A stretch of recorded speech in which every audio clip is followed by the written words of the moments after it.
Essoufflement, symptômes, causes et conseils. Tout savoir sur l'essoufflement. Vous êtes sujet à l'essoufflement? En général, il n'y a pas lieu de s'inquiéter lorsque l'essoufflement fait suite à un effort physique. Mais dans de nombreux cas, lorsqu'il survient sans raison apparente, mieux vaut s'en occuper. À quoi est-il dû?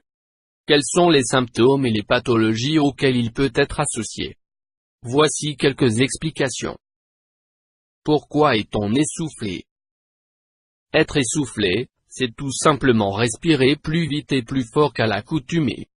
Cela signifie que votre organisme nécessite davantage d'oxygène pour alimenter vos organes. C'est en général la conséquence d'un effort physique pendant lequel vous devez augmenter le volume d'air dans vos poumons. Stress, fatigue, émotions peuvent naturellement entraîner cet état. Toutefois, lorsque rien ne semble causer votre essoufflement, il est important de s'interroger. À quel moment faut-il commencer à s'inquiéter? Si votre essoufflement est accompagné d'autres symptômes, il faut absolument que vous preniez rendez-vous avec votre médecin. Ainsi, si vous constatez un gonflement des pieds, si vous avez du mal à respirer dans la position allongée, si vous toussez, si le bout de vos doigts et vos lèvres se décolorent, si vous entendez un sifflement ou si vous avez des douleurs au niveau de la poitrine, consultez rapidement. Votre essoufflement a tendance à s'aggraver, il risque de vous empêcher de vivre normalement. Vous ressentez des difficultés à monter un escalier, à chanter, à vous déplacer tout simplement ou même à vous habiller. Il faut alors absolument vous en occuper. Les pathologies possibles.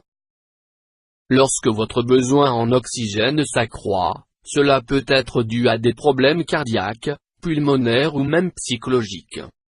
Il faut alors rechercher les causes les plus communes de l'essoufflement, telles que l'asthme, la pneumonie, l'embolie pulmonaire, le cancer du poumon, l'intoxication au monoxyde de carbone, l'anémie ou encore le tabagisme. Votre essoufflement peut être associé à une mauvaise oxygénation de vos organes, c'est pourquoi vous devez le soigner rapidement.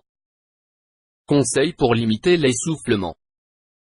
En cas de crise d'asthme, votre médecin vous prescrira de la ventoline qui va dilater vos poumons et permettre à l'air de circuler à nouveau.